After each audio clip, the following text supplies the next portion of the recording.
आज हम लोग आचार्य मम्मट के अनुसार काव्य प्रयोजन इस विषय पर चर्चा करेंगे।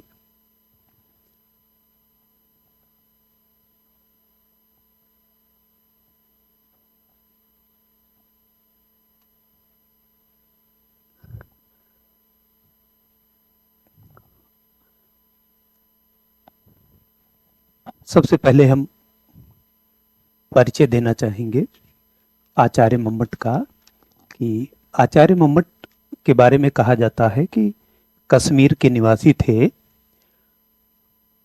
और उनका जो जीवन वृत्त है बहुत स्पष्ट नहीं है।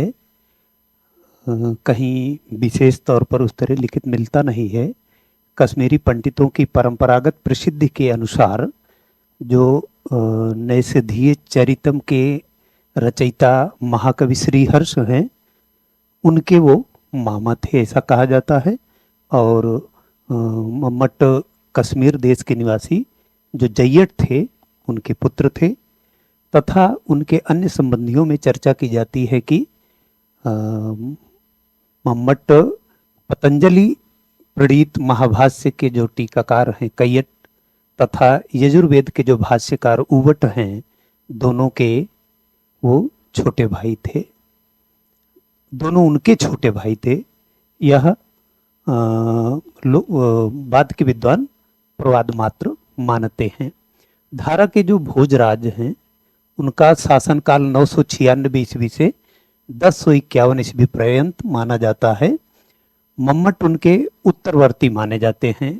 भरत मुनि से लेकर भोजराज तक लगभग 1200 वर्षों में जो अलंकार शास्त्र के विषय में जिस विशाल साहित्य का निर्माण हुआ, मम्मट ने उसका मंथन कर सारभूत रूप में जो नवनीत प्राप्त किया वो काव्य प्रकाश है। यह काव्य प्रकाश 10 उल्लास में बटा है। यह गद्य और पद्य युक्त है। इसमें जो पद्य है वो श्लोक है, कारिका जिसे कहा जाता है। इसमें कुल 142 कारिकाएं हैं और उनकी वृत्ति भाग में गद्य है। तो इस प्रकार से वो गद्य पद्य युक्त है। और इसमें जो 10 उल्लास है, माना जाता है कि जो 10वां उल्लास है उसमें जो परिकर अलंकार है वहाँ तक, परिकर अलंकार तक आचार्य मम्मट ने रचना की है, लिखा है। उसके बाद आचार्य मम्मट की संभवतः उसके बाद वाली कृति उनकी नहीं है। आचार्य 10वें उल्लास में परिकर अलंकार के बाद उनकी रचना नहीं मानी जाती है। ये मानी जाती है अल्लट सूरी की रचना। और ग्रंथ के नाम से ही जैसा कि प्रतीत हो जाता है कि इसका प्रतिपाद्य जो विषय है वह काव्य है। इस काव्य की चर्चा करना, इसके गुण दोष रीति अलंकार आदि के विषय में जो चर्चा है वही इसका प्रयोजन है। और यह ग्रंथ उस काव्य फल की सिद्धि के प्रधान कारण होता है, कारण है। और इसमें जो काव्य का प्रयोजन है वही इसका प्रयोजन माना जाता है।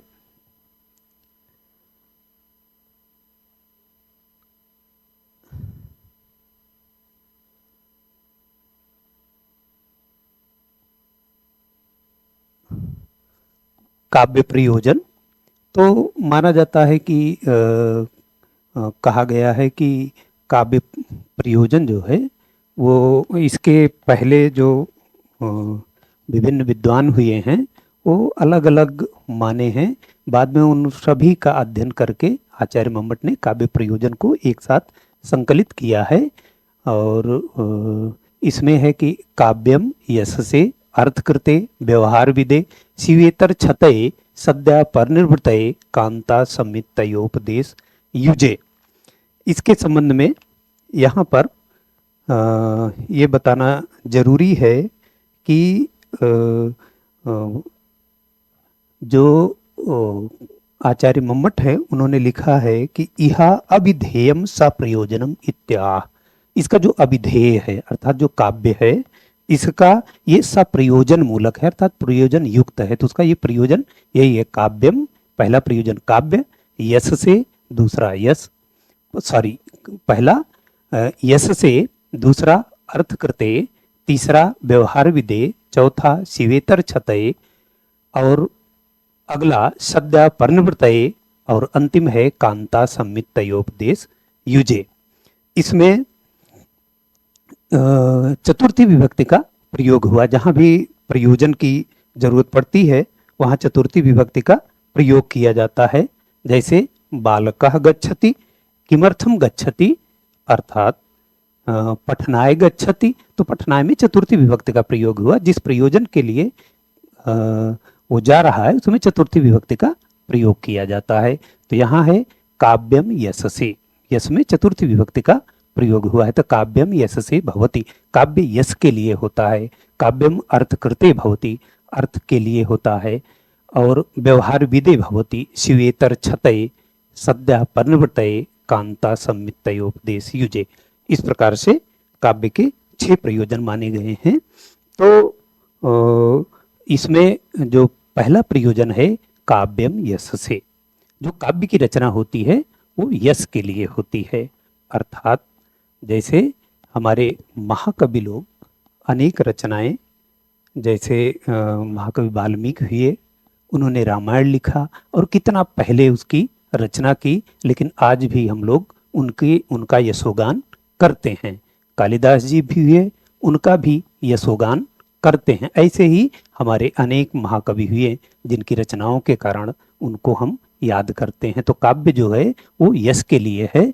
और दूसरा है अर्थ कृते, काव्य जो है अर्थ के लिए है अर्थात धन के लिए है। तो अनेक कवि ऐसे भी होते थे जो कि राज दरबार में रहते थे, कवियों अपने राजाओं को अपना पद्य सुनाते थे और राजा उससे प्रसन्न होकर के उनको दान में कुछ अर्थ दे दिया करते थे। तो इस प्रकार से काव्य में यश अर्थ करते अर्थात अर्थ के लिए काव्य की रचना की जाती है। और आगे कहा गया व्यवहार विदे,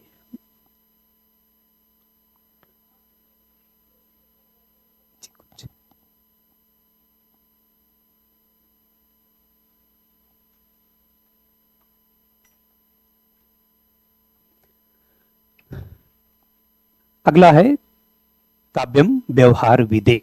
काव्य जो है व्यवहार के लिए है अर्थात व्यवहार को जानने के लिए। जैसे राजा के साथ कैसे व्यवहार किया जाता है, गुरु के साथ कैसे व्यवहार किया जाता है, माता पिता के साथ कैसे व्यवहार किया जाता है। जैसे रामायण है तो रामायण में हमें उसके अध्ययन से पता चलता है कि हमें माता पिता के साथ कैसा व्यवहार करना चाहिए, अपने सगे संबंधियों भाइयों आदि के साथ, मित्रों के साथ कैसा व्यवहार किया जाना चाहिए। तो काव्य का एक प्रयोजन ये व्यवहार की जानकारी भी है। अगला है शिवेतर छतये अर्थात शिव इतर, शिव अर्थात मंगल, मंगल से इतर हट करके अर्थात जो अनिष्ट है उसके छतये, उसके नाश के लिए अर्थात अनिष्ट की समाप्ति के लिए भी काव्य की रचना की जाती है। जैसे तमाम स्तोत्र ऐसे लिखे गए हैं जो लोगों को अनिष्ट की आशंका से मुक्त करते हैं अर्थात उन स्तोत्रों की रचना से ही वे जो अमंगल की संभावना है उससे वो मुक्त हो जाते हैं। उनकी छत के लिए, उनको अमंगल के नष्ट करने के लिए ही वो उनकी रचना हुई है। ऐसे अगला है सद्या पर्णवृतये अर्थात शीघ्र, परमानंद अर्थात आनंद की, निर्वृतये उत्पत्ति के लिए, अनुभूति के लिए भी काव्य की रचना की जाती है। इसके बाद अंतिम है कांता सम्मित तयोपदेश युजे। कांता सम्मित जो उपदेश है अर्थात प्रियतमा सम्मित से उपदेश 3 प्रकार के माने जाते हैं। पहला उपदेश प्रभु सम्मित उपदेश, दूसरा उपदेश सुहृद सम्मित उपदेश, तीसरा उपदेश कांता सम्मित उपदेश है। पहला जो उपदेश है प्रभु सम्मित उपदेश वो एकदम शब्दशः पालन करना पड़ता है उसमें। जैसे राजा का आदेश होता है उसमें किसी शब्द का हम उल्लंघन नहीं करते, उसका पालन करना पड़ता है। उसमें हमें आदेशात्मक रहता है वो, और दूसरा जो उपदेश है सूर्य सम्मत, वो सलाहकार स्वरूप होता है। वो कोई मित्र विभिन्न कहानियों के माध्यम से जैसे उपदेश, जैसे में समझाता है कि हमें क्या करना चाहिए, वो ऐच्छिक होता है। और दूसरा तीसरा उपदेश कांता सम्मित उपदेश अर्थात प्रियतमा सम्मित जो उपदेश है वो आकर्षक होता है और रस से युक्त होता है। इसलिए ये हमें ज़्यादा अपनी ओर खींचता है, आकर्षित करता है और इसमें स्वतः हम प्रवृत्त हो जाते हैं। इसलिए तीनों उपदेशों में ये सबसे ज़्यादा महत्वपूर्ण उपदेश है। तो काव्य भी उसी प्रकार से है, कांता सम्मित उपदेश देने के लिए।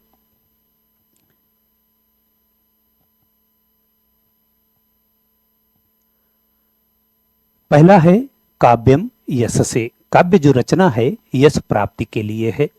इसकी वृत्ति में कहा गया है कालिदास आदि नामयु यशा। जैसे कालिदास जी को यश की प्राप्ति हुई है, ऐसे ही इसी प्रकार से काव्य की रचना के द्वारा हमें यश की प्राप्ति होती है। इसमें उदाहरण स्वरूप हम बता रहे हैं, जैसे भारव की रचना किरातार्जुनीयम, माघ की रचना शिशुपाल वधम, दंडी की रचना दस कुमार चरितम, भवभूति की रचना उत्तर रामचरितम। अर्थात इन रचनाओं के माध्यम से आज भी वे कवि हमारे सामने, उनका यश जीवित है। उन्हीं यशोगान के द्वारा आज भी वो जीवित मालूम पड़ते हैं। तो काव्य का जो प्रथम और महत्वपूर्ण प्रयोजन है वो यश है। अर्थात उन्हीं यश के कारण मृत्यु के उपरांत भी विभिन्न महाकवि लेखक आज तक जीवित हैं, आगे भी जीवित रहेंगे, उनका यशोगान जीवित रहेगा। अगला है अर्थकृते। धन अर्जन के लिए श्रीहर्षादेर धावक आदि नाम्यु धनम। जैसे श्रीहर्ष को श्रीहर्षादेर धावक आदि नाम्यु धनम। जैसे श्रीहर्ष आदि के द्वारा धावक आदि को धन की प्राप्ति हुई थी। ये माना जाता है कि जो हर्षवर्धन हैं वो उनका 7वीं शताब्दी ईस्वी कार्यकाल माना जाता है उनके राज्य का। और उनके राज्य में धावक कवि थे और इन्होंने जो रचना की थी रत्नावली, माना जाता है कि रत्नावली को जब श्रीहर्ष के सामने इन्होंने प्रस्तुत किया तो हर्ष सम्राट हर्ष ने उसमें अपना नाम जोड़ने के लिए कहा। इन्होंने सहर्ष स्वीकार कर लिया, उसके बदले उन्होंने बहुत सारा धन दिया। तो इस रचना के बदले धावक, महाकवि धावक को बहुत बड़ा धन मिला था। तो वो रचना उन्होंने सम्राट हर्ष के नाम कर दी थी। तो इस प्रकार से जो महाकाव्य हैं, जो काव्य हैं, इन रचनाओं के द्वारा, इन काव्यों के द्वारा धन की प्राप्ति की जाती है। तो केवल यही नहीं है, हम इन रचनाओं के द्वारा हम देखते हैं सामान्यतया जो दरबारी कवि होते थे उनको उनकी रचनाओं से खुश होकर के राजा लोग उनको असरफियाँ दिया करते थे। और ऐसे ही जो अन्य कवि लोग अपनी रचनाएं आज भी प्रकाशित करते हैं तो उसकी उनको रॉयल्टी आज मिलती है, उनको पैसा मिलता है। तो जो काव्य होता है इसका महत्वपूर्ण प्रयोजन होता है अर्थकृते, धन अर्जन के लिए। अगला प्रयोजन है व्यवहार विदे अर्थात व्यवहार ज्ञान के लिए। राजादिगतोचित आचार परिज्ञानम अर्थात जो काव्य होता है ये राजा आदि के द्वारा, राजा आदि से युक्त, केवल राजा ही नहीं, राजा, गुरु, मंत्री, माता पिता, बंधु, संबंधी आदि, इनके प्रति जो हमारा आचार है, जो हमारा आचरण है, इसके बारे में हमें जानकारी मिलती है। काव्य का अगर हम अध्ययन करते हैं तो हमें पता चलता है कि राजा के साथ कैसा व्यवहार करना चाहिए। राजादिगतोचित आचार परिज्ञानम अर्थात राजा आदि के साथ जो हमारा आचरण है वो कैसा हो, इसका हमें ज्ञान मिलता है। तो जैसा हमने रघुवंश महाकाव्य को के प्रथम सर्ग में देखते हैं कि राजा दिलीप जब वशिष्ठ के आश्रम में जाते हैं तो अपना अश्व आदि और जो अलंकरण है उसको उतार करके उनके आश्रम में प्रवेश करते हैं। ऐसे ही हमें अभिज्ञान शाकुंतलम से पता चलता है राजा दुष्यंत जब कणु ऋषि के आश्रम में भी जाते हैं तो ऐसे अपने अलंकरण उतार करके प्रवेश करते हैं उस आश्रम में। तो हमें इन सब से पता चलता है कि राजा आदि जो जैसे गुरु के आश्रम में जाते हैं तो किस प्रकार का व्यवहार करते हैं, हमें राजा के साथ कैसा व्यवहार करना चाहिए। और अपने रामायण को पढ़ने से पता चलता है कि एक पुत्र को अपने माता पिता के साथ कैसा व्यवहार करना चाहिए, अपने बांधवों के साथ कैसा व्यवहार करना चाहिए, और तथा इसके साथ साथ में अपने मित्रों के साथ कैसा व्यवहार करना चाहिए, इसका पता चलता है। तो इसके बाद अगला जो प्रयोजन है शिवेतर छतय। शिव इतर छतय अर्थात शिव से जो इतर है, जो मंगल से हट करके अर्थात अमंगल है, उसके छतय, उसके नाश के लिए, अर्थात अमंगल के विनाश के लिए, अमंगल के नष्ट करने के लिए, अनिष्ट की जो संभावना है उसको खत्म करने के लिए हम काव्य की रचना करते हैं, अर्थात काव्य का एक महत्वपूर्ण प्रयोजन है। तो इस वृत्ति में बताया गया है आदित्यादेर मयूर आदि नाम्यु अनर्थ निवारणम। जैसे आदित्य आदि के द्वारा मयूर आदि नाम, मयूर आदि कवियों के जो कवि लोग हैं उनके अनर्थ निवारणम, उन्होंने अनर्थ का निवारण किया था। अर्थात एक इनके बारे में कहावत प्रसिद्ध है, ऐसा माना जाता है कि मयूर भट्ट और बाण भट्ट दोनों संबंधी थे, दोनों महर्ष सम्राट हर्ष के दरबार में दोनों कवि थे, और इन लोगों को आपस में संबंधी होने के कारण मयूर भट्ट और बाण भट्ट मयूर भट्ट की बहन बाण भट्ट की पत्नी थी और दोनों अक्सर मिला करते थे।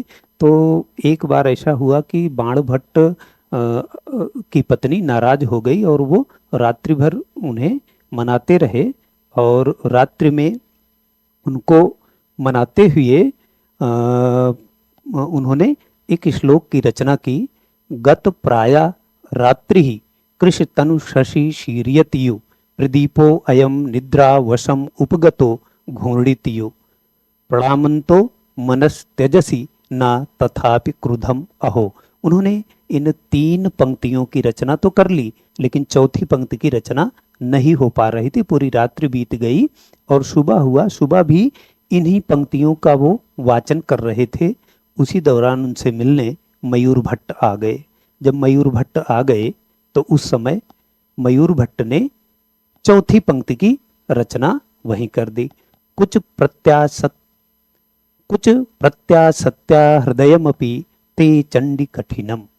ये जो चौथी पंक्ति की रचना की, इस पंक्ति को उनकी बहन ने सुन करके अपने भाई को ही श्राप दे दिया। उन्होंने श्राप दे दिया कि जाइए कुष्ठ रोग से तुम ग्रसित हो जाओगे।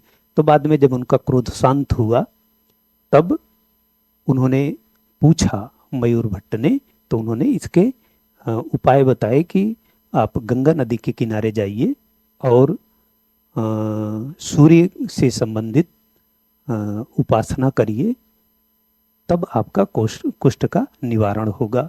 तो गंगा नदी के किनारे गए और पेड़ में छीका बांध करके उसी में बैठ गए और वो सूर्य की उपासना करने लगे। प्रतिदिन सूर्य के संबंध में एक श्लोक लिखते थे और एक रस्सी का छीका काटते थे। इस प्रकार से उन्होंने लगभग 100 श्लोकों की रचना की। 100वें छीके की रस्सी को जब उन्होंने काटा, उसके पहले ही उनके कुष्ठ रोग का अंत हो गया, निवारण हो गया। अर्थात जो काव्य की रचना की जाती है, इसके द्वारा जो अमंगल है उसका विनाश भी होता है। अर्थात काव्य की रचना अमंगल के विनाश के लिए भी की जाती है।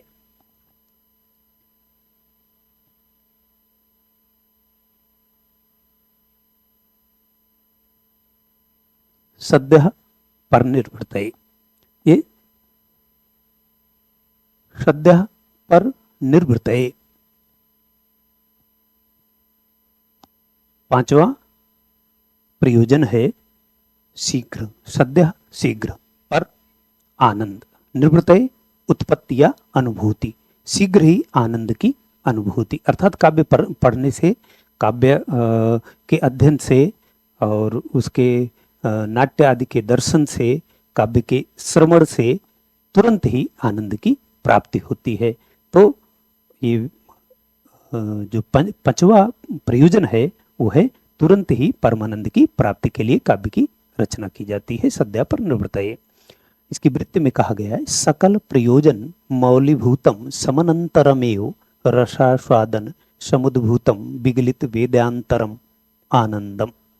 कहा गया सकल प्रयोजनम मौलिभूतम, ये जो प्रयोजन है सद्या पर निवृत्तये, सकल प्रयोजनम मौलिभूतम, जो शेष अन्य प्रयोजन हैं पांचों, उनका मौलिभूत है, उनका मुख्य है, अर्थात उन प्रयोजनों में ये शीर्षस्थ है, ये शिरोमणि है, अर्थात मुख्य प्रयोजन माना जाता है। सकल प्रयोजनम मौलिभूतम, अर्थात जितने भी प्रयोजन हैं उनमें ये प्रमुख प्रयोजन माना जाता है।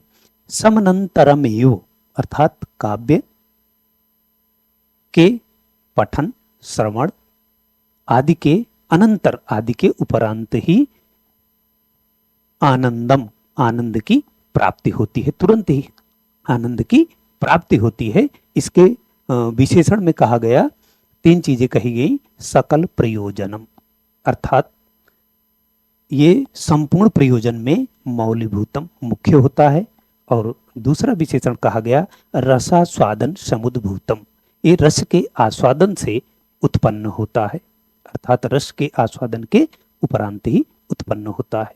फिर आगे कहा गया विगलित वेदांतरम आनंदम, अर्थात विगलित, अर्थात गलित हो जाता है, तिरोहित हो जाता है, नष्ट हो जाता है। क्या नष्ट हो जाता है? वेद्यांतरम, अन्य जो चीजें हैं, अन्य जो वेद्य हैं, ज्ञाप्य चीजें हैं, उनका वो नष्ट हो जाती हैं। अर्थात जब ये आनंद की प्राप्ति होती है, अन्य जो चीजें होती हैं वो नष्ट हो जाती हैं। जैसे जैसे हम कोई फिल्म आदि देख रहे होते हैं तो उसमें इतना हम एकाग्रचित्त हो जाते हैं तो अन्य सभी चीजें उस समय नष्ट हो जाती हैं, विगलित हो जाती हैं। तो इस प्रकार से यह सभी प्रयोजनों में मुख्य है। इसके बाद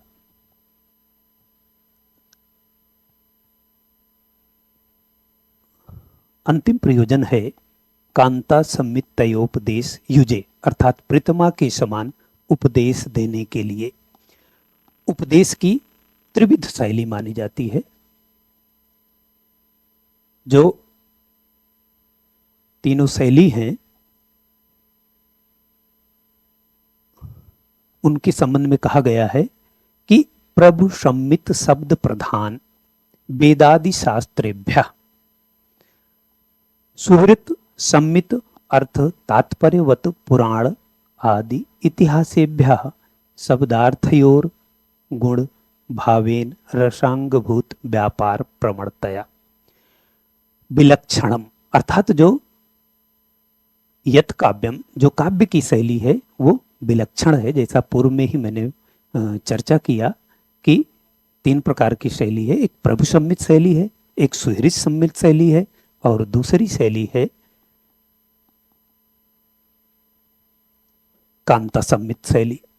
तो जो प्रथम शैली है ये प्रभु सम्मित शैली है, ये शब्द प्रधान शैली है। जैसे कोई राजा होता है, वो अपनी राजाज्ञा जारी करता है तो उसमें जो शब्द होते हैं उसके वो प्रधान होते हैं, अर्थात शब्दों का अक्षर सा पालन करना होता है और वो आदेशात्मक होता है। तो उसी तरीके से वेदादि शास्त्रेभ्य, वेदादि शास्त्र भी उसी तरीके से होते हैं, उनका अक्षर सा पालन करना होता है। और कहा गया वेदादि शास्त्रेभ्य विलक्षणम, और वो जो काव्य की शैली है इस प्रभु सम्मित शैली से, वेदादि शास्त्र से विलक्षण होती है। और फिर आगे कहा गया सुहृत सम्मित अर्थ तात्पर्य वत पुराण आदि इतिहासेभ्यश्च, वो जो सुहृद सम्मित शैली होती है यानी मित्रवत शैली होती है, मित्र के समान जो शैली होती है वो अर्थ तात्पर्यवत, अर्थात अर्थ और तात्पर्य से युक्त होती है। अर्थ का जो तात्पर्य निकलता है उससे वो प्रधान होती है।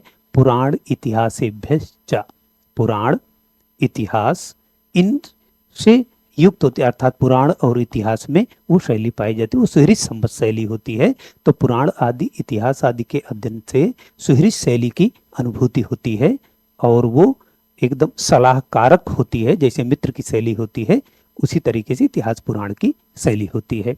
तो कहा गया तेभ्य विलक्षणम, और इनसे भी अर्थात इतिहास पुराण की शैली से भी विलक्षण शैली होती है। कौन? काव्य, काव्य की शैली। उसके संबंध में कहा गया क्यों विलक्षण होती है? तो शब्दार्थयोर गुण भावेन, जो शब्द अर्थ इन दोनों का गुण भावेन अर्थात गुणीभूत कर लेती है, अर्थात इनका ये गौड़ हो जाते हैं। रसांग भूत व्यापार प्रवणतया, अर्थात जो रसांग भूत है अर्थात व्यंजना व्यापार है वो व्यापार प्रवणतया उससे प्रधान होती है, अर्थात रस प्रधान होती है। विलक्षणम यत काव्यम, जो विलक्षण है अर्थात उन दोनों से ये अलग है, काव्य की शैली अलग है, विलक्षण है। किस मामले में विलक्षण है?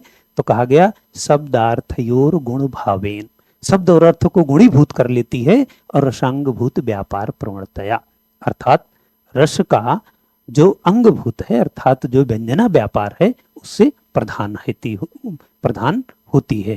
अर्थात इसमें आगे कहा जा रहा है लोकोत्तर वर्णन निपुणम कवि कर्मम, ये लोकोत्तर वर्णन में जो निपुण कवि है उनकी कृति है, उनका कर्म है। तत् कांतेव, अर्थात वह काव्य कांतेव, कांता के समान, प्रियतमा के समान, सरसता आपादनेन, अर्थात सरसता उत्पन्न करके, अभिमुखीकृत्य अपनी ओर आकर्षित करके, रामादिवत वर्तितव्यम, राम आदि के समान व्यवहार करना चाहिए। न रावण आदिवत इति उपदेशम, रावण आदि के साथ रावण आदि की तरह व्यवहार नहीं करना चाहिए, ऐसा उपदेश देता है ये काव्य। यथा योगम कवे सहृदयस्य च, यथा योगम कवे अर्थात जिस प्रकार से आवश्यकता अनुसार यह कवे कवि के लिए, सहृदय से च और सहृदय के लिए, करोति इति अर्थात उनके लिए ये निर्मित करता है। सर्वथा तत्र यत्नीयम, सर्वथा हमेशा, तत्र उस काव्य का यत्नीयम यत्न करना चाहिए, हमेशा उस काव्य के लिए यत्न करना चाहिए। फिर से एक बार देखेंगे कि जो सुहृद संमित शैली है ये अर्थ, ये सुहृद संमितार्थ तात्पर्यवत पुराण इतिहासेभ्य, और इसके पहले कहा गया प्रभु संमित शब्द प्रधान वेदादि शास्त्रभ्य, जो सुहृद संमित शैली है और जो प्रभु संमित शैली है इन दोनों से विलक्षण होती है काव्य शैली। ये जो आपका कांता शैली है ये विलक्षण होती है। किस मामले में? शब्दार्थयोर गुण भावेन, शब्द और अर्थ इनको गुणीभूत करके रसांगभूत व्यापार प्रवणतया, अर्थात रस का जो व्यापार है, जो व्यंजना व्यापार है, इससे प्रधान युक्त होने के कारण। और आगे कहा जा रहा है कि लोकोत्तर वर्णन निपुणन, अर्थात ये लोकोत्तर वर्णन में जो निपुण होते हैं ऐसे कवि की कृति होती है, कवि का कर्म है। वह काव्य कांतेव, उस कांता की तरह अर्थात प्रियतमा की तरह, सरसतापादनेन अभिमुखीकृत्य, अर्थात सरस हो करके, सरसता ला करके, रस से युक्त हो करके, अभिमुखीकृत्य अपनी ओर आकर्षित करके, रामादिवत वर्तितव्यम, राम आदि के साथ, राम आदि की तरह, रामादिवत राम आदि की तरह वर्तितव्यम व्यवहार करना चाहिए। न रावणादिवत, न रावण आदि के तरह। इति उपदेशम, इस प्रकार का काव्य उपदेश देता है।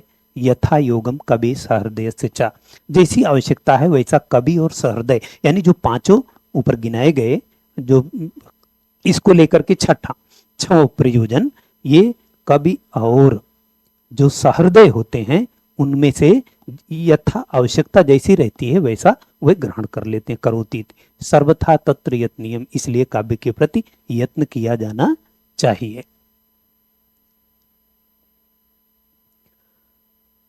पूर्ववर्ती आचार्यों का मत है जिसमें दिया गया भरत मुनि के हिसाब से जो वेद वेद विद इतिहास नामाख्य परिकल्पनम विनोद जननम लोके नाट्येदम भविष्यति दुखार्थानाम श्रमार्थानाम शोकार्तानाम तपस्विनाम विश्रांति जननम लोके नाट्यम इदम भविष्यति।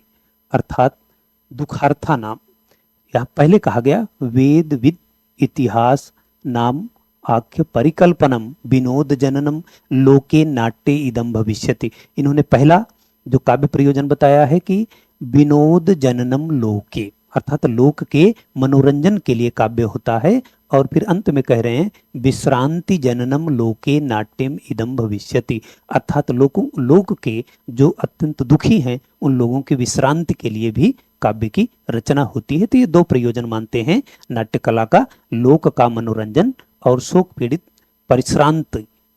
परिश्रांत जनों को विश्रांति प्रदान करना। अलंकारिक आचार्य भामा के अनुसार धर्मार्थ काम मोक्षेषु वैक्षण्यम कलासु च करोति कीर्तिम प्रीतिम साधु काव्य निवेशणम, अर्थात सत्य काव्य का अनुशीलन धर्म अर्थ काम तथा मोक्ष नामक जो पुरुषार्थ चतुष्टय हैं एवं कलाओं में निपुणता। दूसरा है यश प्राप्ति, तीसरा है प्रीति का कारण। आचार्य भामा के पश्चात जो रीतिवादी आचार्य वामन हैं, इनके अनुसार काव्य के जो प्रयोजन हैं उनके संबंध में लिखे हैं कि काव्यम सत दृष्ट अदृष्टार्थ प्रीति कीर्ति हेतुत्वात्, अर्थात सत काव्य के दो प्रयोजन हैं, दृष्ट अदृष्ट। दृष्ट प्रयोजन है प्रीति और अदृष्ट प्रयोजन मूलक है कीर्ति।